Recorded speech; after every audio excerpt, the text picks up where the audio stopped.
Well, my name is Bruce Johnson. I've been here since day one. So it's been since December of 2015. Oh wow. Yeah. All right, so almost 10 years now. Yeah, getting close. Right on. So Bruce, what first got you into riding motorcycles? It was my first mode of transportation as soon as I got my learner's permit. My dad went out and bought me I had a choice between a Honda scooter, Elite scooter, or a little Honda Rebel. And at the time, the scooters were more popular, so I chose that. And for the first 6 months, I rode that every day. And then once I got my license, I started, I was obviously driving a car, but always rode since then. Right on. When did you get into Harleys? Harleys, I started with Harley with actually Steve at his last dealership in 2011. And then when he bought this dealership, I came up here to work for him. So before that, I hadn't had much experience with Harley. But yeah, that's when I started with Harley. So then back then when you were at that dealership, you just were like working there, you're like, all right, I'm gonna hop on one of these things and try them out. Yeah. What was your first Harley then?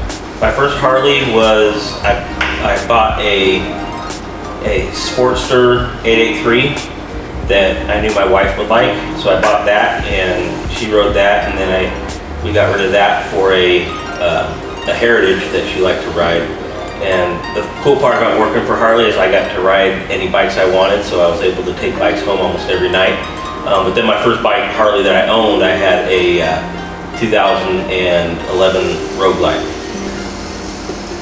All right, so Bruce, what is the longest ride you've ever completed?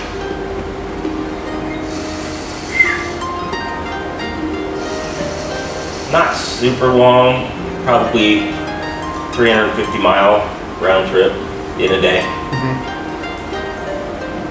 All right, and Bruce, do you have a riding memory that stands out in your mind, or a memory associated with Harley-Davidson that stands out in your mind? Oh yeah, the first, back where I grew up in Vacaville, we had great country roads, and one road particularly that went out towards Lake Berryessa up and around, and anytime you'd get with your buddies and ride, we'd always ride the Lake Berryessa road and then stop out by the lake. There was a place that had egg rolls that we would stop at, and it's one of those bars that had dollar bills stapled all over the walls and everything, and so it was a cool place, and it was just it's something that a destination thing to do, and it would, the ride was probably all in all maybe 50 miles, 60 miles round trip, but it took you a couple hours to do because it would, all the twisties, turns, you'd get out there, have a break for a while, so yeah, it was fun times. Right on. All right, and so then, Bruce, what do you do for fun when you're not riding motorcycles? I love cooking. Yeah, probably that. Right on, cooking with the family? Yeah, cooking with the family, cooking my dog's food, that kind of stuff. That's awesome. You have some dogs. What kind of dogs do you have? 2 little yappers. Yeah, a little yappy terrier, like a terrier mix, and then a miniature pinscher mix. Right on. Yeah. Awesome. All right, Bruce, thank you. Nice talking to you. Appreciate it. All right.